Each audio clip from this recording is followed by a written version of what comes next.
Olá, bom dia. Você gosta de rotina? Seguir uma rotina ajuda a organizar a vida. E para muita gente, traz aquela sensação de que tudo vai bem. Mas no mundo dos negócios, fazer todos os dias tudo sempre igual e por muito tempo pode ir na contramão do sucesso. Estar aberto ao novo, explorando jeitos diferentes de pensar e agir, é essencial para crescer como empreendedor. Estudos mostram que as empresas que inovam têm lucro até 3 vezes maior. E o Pequenas Empresas e Grandes Negócios de hoje está começando com histórias de quem experimentou fazer diferente e abriu as portas para o crescimento. No Mato Grosso, um experiente tapeceiro de carros revoluciona o negócio a partir das novas ideias dos filhos. Hoje é dia do calendário do empreendedor, com dicas que vão inspirar seu negócio ao longo do mês de abril. E a gente já começa com um jeito diferente de embarcar numa viagem. Fazer turismo é bom demais, né? Mas pode ser ainda melhor quando a gente viaja na história de cada lugar. No Rio de Janeiro, 2 empreendedores estão transformando a forma como os turistas se conectam com a cidade. E quem pega a ponte aérea para contar tudo pra gente é o Max Tavares.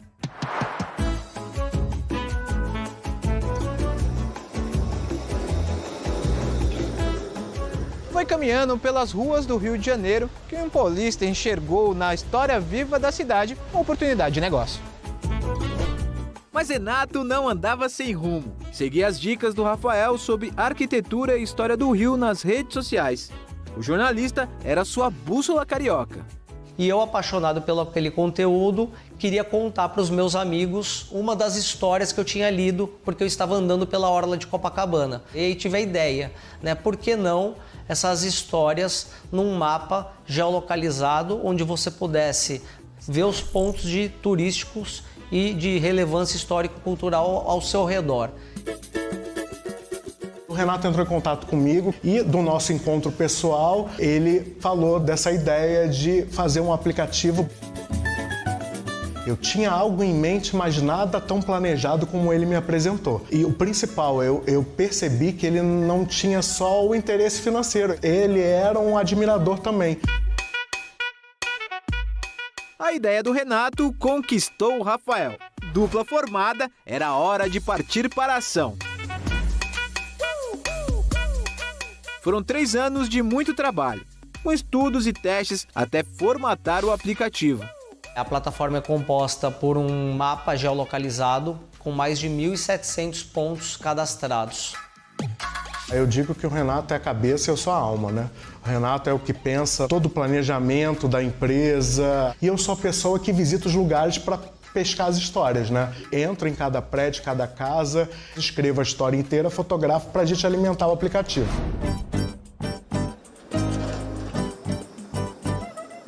E até mesmo os pontos turísticos mais visitados do mundo guardam histórias que pouca gente conhece.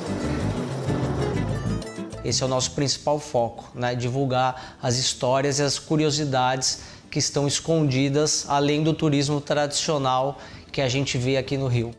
O aplicativo está no ar há quase 6 meses e funciona assim. O usuário navega pelo mapa do Rio de Janeiro e encontra vários pins com pontos interessantes da cidade. É só clicar no ícone para conhecer detalhes e histórias sobre o lugar. Outra opção é colocar um nome, né? Os prédios daqui do Rio têm nomes bem emblemáticos, né? Biarritz, Ceabra, Guaí, Orani, Itaí. E a terceira opção é pelo endereço.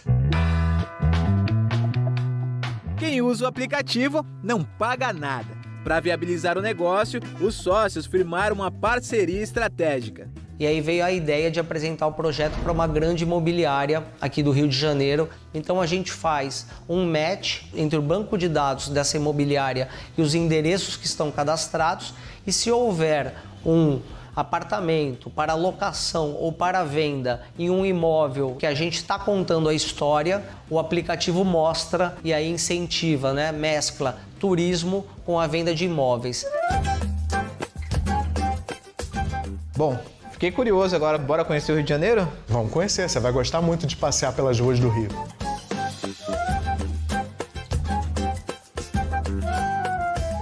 E esse aqui?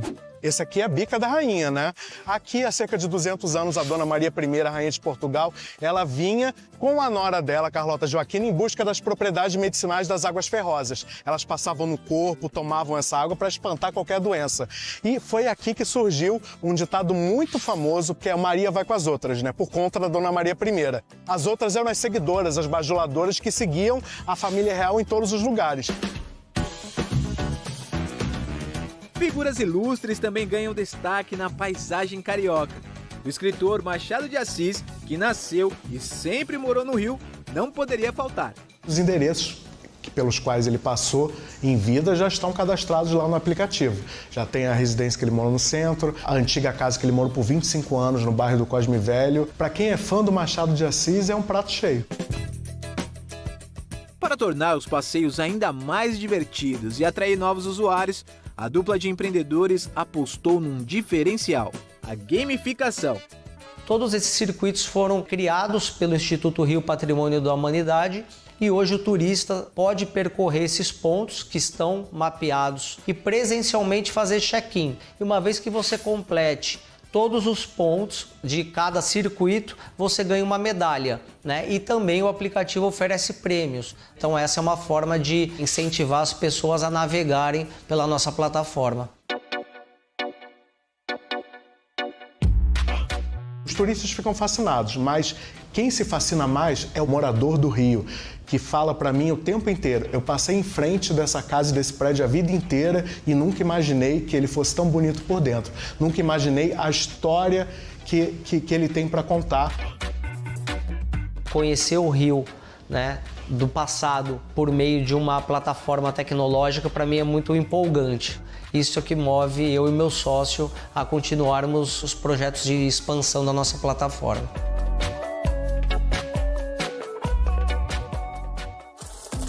Atenção, você que é microempreendedor individual. As novas regras para emitir nota fiscal anunciadas no ano passado já estão valendo desde o dia 1º de abril. Quem é MEI da área de indústria e do comércio precisa incluir o novo Código de Regime Tributário, criado exclusivamente para a categoria, o CRT4. Ele serve para que a Receita Federal e as secretarias de Fazenda possam identificar que tipo de empresa emitiu a nota. E fica tranquilo que a mudança não gera novos impostos. O valor continua fixo para a categoria e os impostos são pagos por meio do DAS. Para saber mais detalhes, é só apontar a câmera do seu celular para o QR Code que aparece aqui na tela e ler a reportagem completa no G1. E olha o que ainda vem por aí no programa de hoje. Aprenda a vender pela internet e aumente os lucros.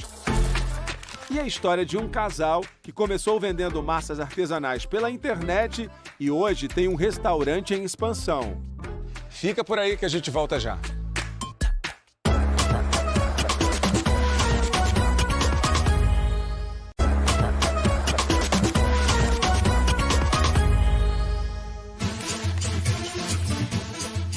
Primeiro sábado de abril e é dia do calendário do empreendedor. E fica ligado porque eu tenho certeza que alguma dessas datas vai inspirar o seu negócio. Dia 7 é o Dia Mundial da Saúde. E se você quer empreender nessa área, é bom ficar atento às orientações do Rodrigo. Ele é fisioterapeuta e usa a tecnologia para acompanhar de perto os pacientes. Oi, Rodrigo, bem-vindo. Oi, Pedro. A primeira dica é o modelo centrado na pessoa ou no paciente. Ele é um principal protagonista dos nossos serviços de saúde e, portanto, ele precisa estar no centro da atenção de todos os profissionais de saúde. A segunda dica é a prática baseada em evidências científicas, para os pacientes entenderem os objetivos a serem atingidos no tratamento. E a terceira dica é a tecnologia, como aliada em todo esse processo de gestão de indicadores clínicos e também que caminhando junto com a telemedicina, no mundo pós-pandemia, onde foi regulamentada aqui no Brasil, se mostrando uma grande ferramenta junto com os pacientes. Uma outra questão importante é que se o empreendedor for o profissional de saúde, ele está devidamente regularizado junto ao seu conselho de classe, e se não, ter um parceiro qualificado, especialista, e é importante para a segurança dos nossos pacientes. É isso, Rodrigo. Empreender na área de saúde exige, acima de tudo, muita responsabilidade. Agora a gente vai para o dia 21, que é o Dia Mundial da Criatividade e Inovação. E quem vai trazer as dicas inspiradoras é a Raquel. Ela inovou produzindo couro vegetal a partir de plantas e raízes. Oi, Raquel. Mas antes das dicas, me conta aí o que é um negócio inovador. Oi, Pedro. Bom, a inovação vai muito além de tecnologias altamente complexas ou ideias mirabolantes. Basicamente, inovar é transformar, é aplicar uma ideia em algo que gere valor. E aí isso pode ser aplicado a um novo produto, a um novo serviço ou a criação de um modelo de negócio totalmente diferente. Agora sim, Raquel, me conta aí quais são as dicas para quem quer inovar. A primeira dica é com relação à mentalidade. Mantenha uma mente aberta, principalmente com relação ao risco, à experimentação e à evolução constante. Um outro ponto é que a criatividade é o combustível da inovação. E uma dica para você manter a criatividade aflorada é, primeiro, busque referências no seu mercado e nos outros mercados. A partir daí, você vai ter diversas ideias. Pegue essas ideias e pense em como você vai aplicar no seu negócio para evoluir. Lembre-se que a inovação não é um evento isolado, mas sim um processo contínuo. Então, para isso, peça a opinião dos seus clientes, colete dados e volte para casa e pense como você pode evoluir e fazer diferente. E aí, me conta, o que você vai fazer para inovar hoje? Fica aí o desafio da Raquel. E dia 22 de abril é o Dia da Terra. Dia de a gente pensar em como preservar a biodiversidade e proteger o nosso planeta. O Marçal tem uma consultoria ambiental que traz soluções para o empreendedor que quer ficar em dia com a sustentabilidade. Oi, Marçal, quais são as dicas? Oi, Pedro. Primeira dica, regularização ambiental. Busque sempre estar em dia com a legislação ambiental e com os órgãos que fiscalizam. Com isso, você garante mais segurança, reduz riscos para o seu negócio e passa muito mais credibilidade para o mercado. Outra dica valiosa é o gerenciamento de resíduos. Transforme seus resíduos numa grande oportunidade. Ao trabalhar a redução, o reuso e a reciclagem desses resíduos, além de reduzir custos, você pode descobrir uma nova fonte de receita para o seu negócio. E por fim, eficiência energética e hídrica. Adote práticas para reduzir o consumo de água e energia no seu negócio. Além de reduzir os custos da sua empresa, você também está reduzindo o impacto ambiental e melhorando a sua imagem e a credibilidade no mercado. No fim, quem ganha é o planeta e o seu negócio. Valeu, Marçal! E esse foi o nosso calendário do mês de abril, o mês mais doce do ano, o mês da Páscoa. E a indústria do chocolate registrou um aumento de 26% nas contratações temporárias em relação ao ano passado. A previsão é que o Brasil produza 45 milhões de ovos de Páscoa. Haja chocolate, hein? E eu não acho ruim, não.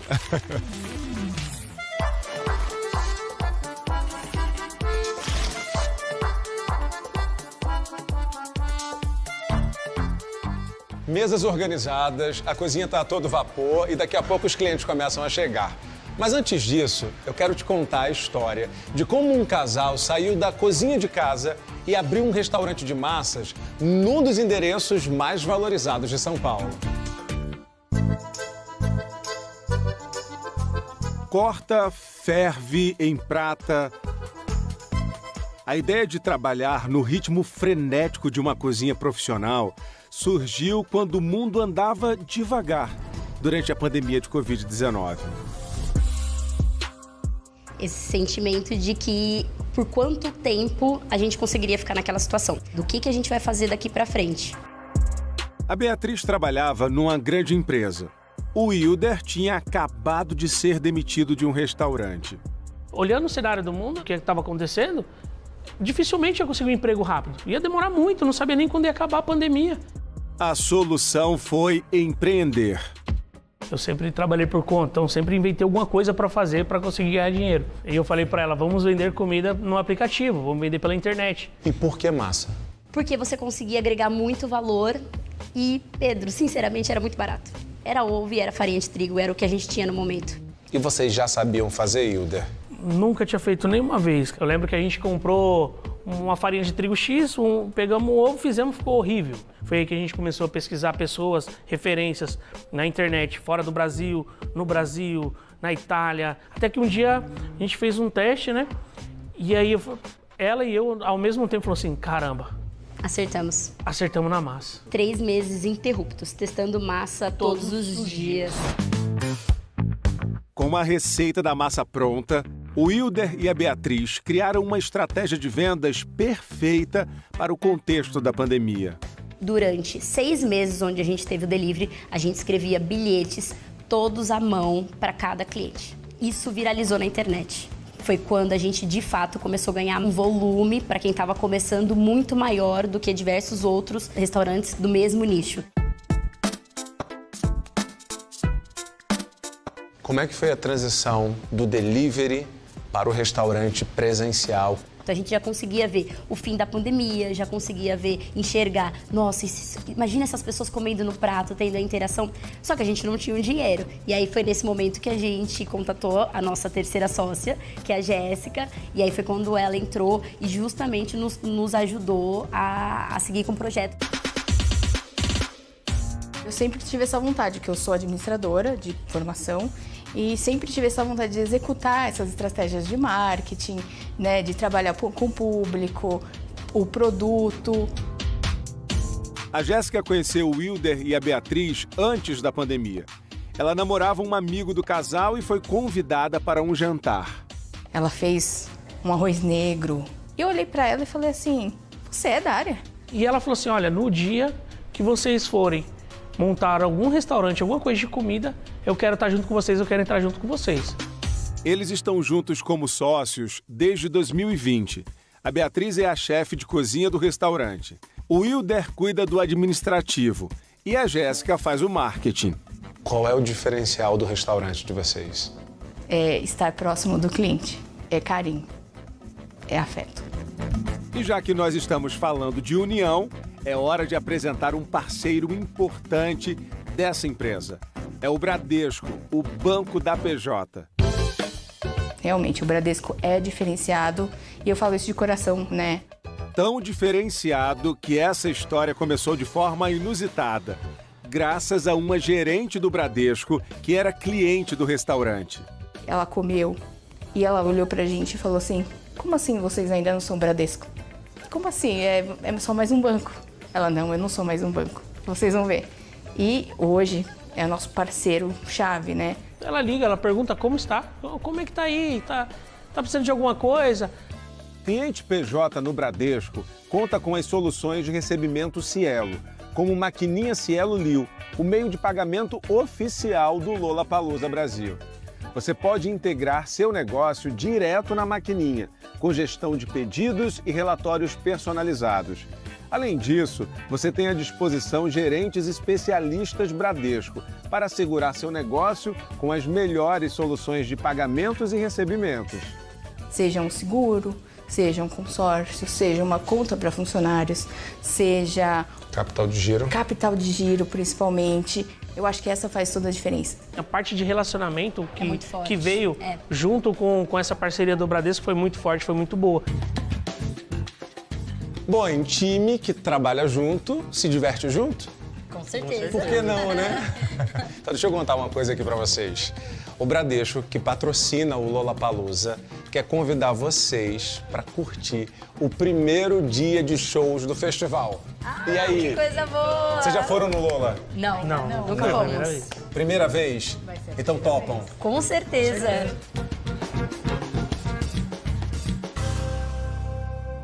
Primeiro dia de Lola e eu quero saber como é que tá essa animação de vocês. Tá incrível, é emocionante. Primeira vez aqui, né? Coração a mil, ansiedade. A animação hoje é pra ver quem? A Olivia, a atração principal. Então vamos, eu posso agora me juntar com vocês? Bora! Então vamos embora, vamos curtir, né? A gente vai curtir agora. É uma experiência única, é uma experiência assim que realmente a gente vai guardar no coração.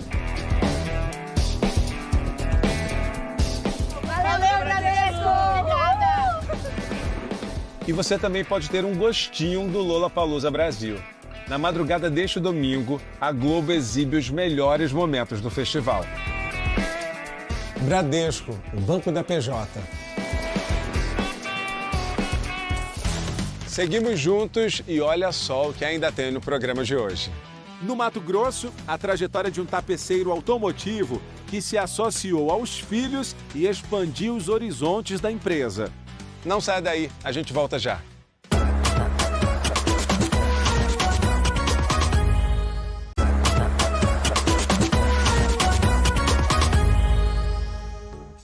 O desafio para um lojista que está numa rua como essa é fazer o cliente entrar e comprar.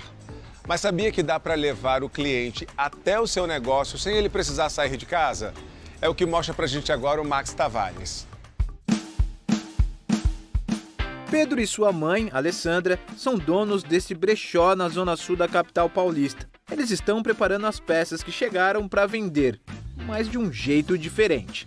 Boa tarde, gente! Sejam todas muito bem-vindas! Hoje, o Pedro está vendendo pela internet em uma live nas redes sociais. Este formato, conhecido como live shop ou live commerce, é um tipo de venda online que combina a transmissão ao vivo com o apresentador e a compra em tempo real. Antes das vendas online, estávamos em crise. A gente mudou para o novo endereço na pandemia, em 2020. Logo que a gente mudou, estourou a pandemia. Então a gente começou a se aventurar nas redes sociais para tentar aumentar o faturamento. A live shop pode ser uma forma de humanizar o processo de compra em um e-commerce. Há um apresentador que mostra os produtos, faz testes, fala sobre eles e, claro, interage com quem está do outro lado da tela. Foi um desafio. A primeira live que eu fiz eu fiquei muito nervoso. Foi acontecendo aos poucos, eu fui vendo que estava dando certo. Então nas lives eu sou, vamos falar que é um personagem. E quem estiver entrando, já me conta aqui nos comentários o seu nome e de onde você é. Empresas de todos os tamanhos podem utilizar essa ferramenta. Basta ter um celular e uma conta em uma rede social para fazer a transmissão. Encontre o ícone de live ou ao vivo e inicie a gravação. Também existem plataformas pagas que podem ajudar nesse processo. O Pedro, por exemplo, investiu R$700 no início. Pedro, quais foram os primeiros equipamentos que você comprou para começar as lives, hein? Na época, os primeiros equipamentos, eu comprei um ring light já usado e eu tinha um celular que também não era muito bom, mas eu comecei com esses dois apetrechos. Você falou que começou com um celular, mas eu tô vendo que agora tem dois, né? Por que dois celulares? Porque hoje a gente transmite a live ao mesmo tempo em duas plataformas online. Ou seja, para alcançar mais clientes, né? Isso, a ideia é atingir o máximo de clientes possíveis. A preparação para a live do Pedro começa cedo, com a separação dos produtos que serão mostrados. As lives do brechó são feitas de segunda a sexta e quinzenalmente aos sábados. Eu faço a live sempre no mesmo horário que as clientes já se preparam. Então é muito importante ter um horário e um comprometimento com as clientes também. Hoje as transmissões online do brechó reúnem em média 150 pessoas que interagem com o Pedro, fazendo perguntas e, claro, comprando. Mudou tudo, foi praticamente um marco. Existe uma loja antes da live e uma loja pós as lives. De vendas online aumentou 20%, mas a live foi muito além disso. Hoje em dia as pessoas vêm na loja por conta da live para conhecer a loja, conhecer os produtos. Olhem só esse vestido que acabou de chegar aqui na nossa loja. Enquanto o Pedro tá ali na live, tem uma outra pessoa muito importante para a operação que tá aqui atrás dos computadores, que é a Gabi, né, Gabi? Isso mesmo. O que você faz? Enquanto o Pedro tá fazendo a live, eu cuido do atendimento online. Sou responsável por essa parte. Ficou com vontade de fazer uma live shop? O Pedro tem algumas dicas para você. Primeira dica é começar. Não fique esperando muito, já começa logo. A segunda dica é investe numa boa iluminação, num ring light, num aparelho de iluminação, que vai fazer toda a diferença. E não tenha medo de errar. Se errar, torna isso engraçado e começa natural do seu jeito.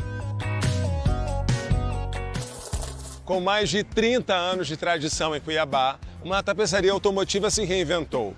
Uniu o ofício tradicional do pai com o conhecimento tecnológico dos filhos. E o resultado você confere agora na reportagem da Débora Morato. Ângela, Orimarço e Alexandro. Quem vê os três assim, juntos, não imagina o desafio que foi para costurar as ideias dessa parceria entre pai e filhos. Meu nome é Orimarço Nazaré, tenho uma tapeçaria automotiva há mais de 35 anos e trabalho com os meus 2 filhos. Orimarço aprendeu o ofício de tapeceiro na prática, trabalhando em oficinas de Cuiabá. mas não demorou para conquistar a própria clientela. Comecei com auxiliar de tapeçaria, fui pegando gosto. Aí achei a necessidade de alugar um espaço para poder tocar a minha própria tapeçaria. Para se manter no mercado todos esses anos, o tapeceiro fazia de tudo. Fazia o lançamento, batia escanteio e fazia o gol e saía comemorando, entendeu? Eu fazia de tudo na firma. Ao longo dos anos, Orimárcio conseguiu contratar 2 funcionários e passou a atender cerca de 40 clientes por mês. Mas a empresa estava desorganizada e parada no tempo. A parte administrativa não tinha o tempo. A despesa, estoque, compras, tudo esse detalhe aí não tinha o controle. Foi nessa hora que os filhos entraram na empresa. Ângela estudou administração de empresas e Alexandro, arquitetura. Tinham muito a contribuir. O difícil era convencer o pai a aceitar as novas ideias. Questão de organização, de limpeza. Eles sempre falavam, mas não tem como manter isso aqui 100% limpo, porque eu estou o tempo inteiro gerando algum resíduo de material de corte.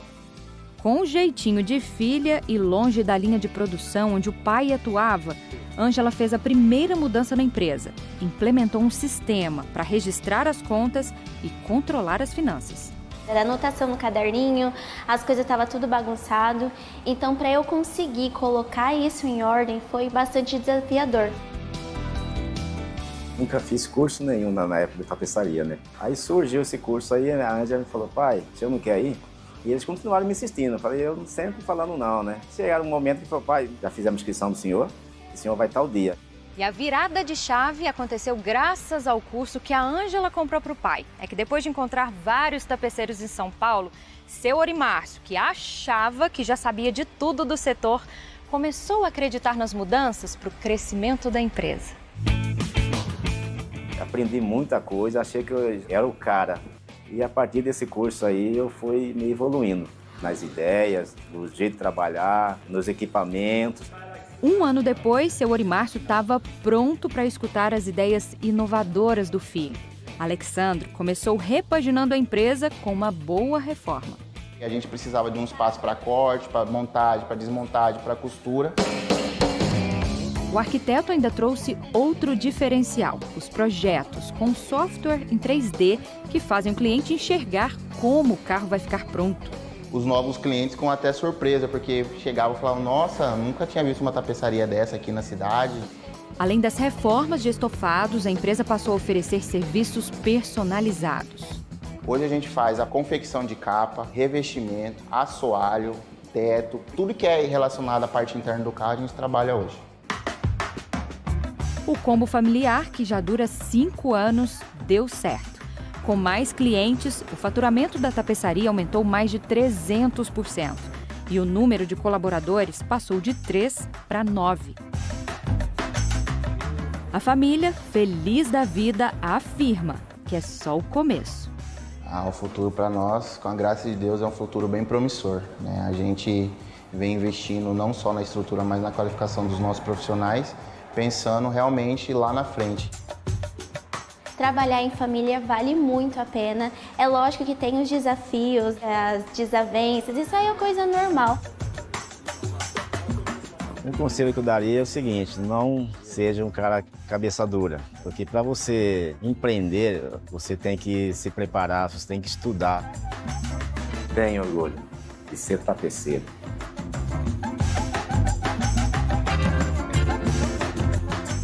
Com a certeza de que se abrir para o novo é sempre uma vantagem para quem empreende, eu me despeço de você hoje. Mas sábado que vem eu estou de volta com Pequenas Empresas e Grandes Negócios. Um ótimo sábado para você e até semana que vem. Tchau!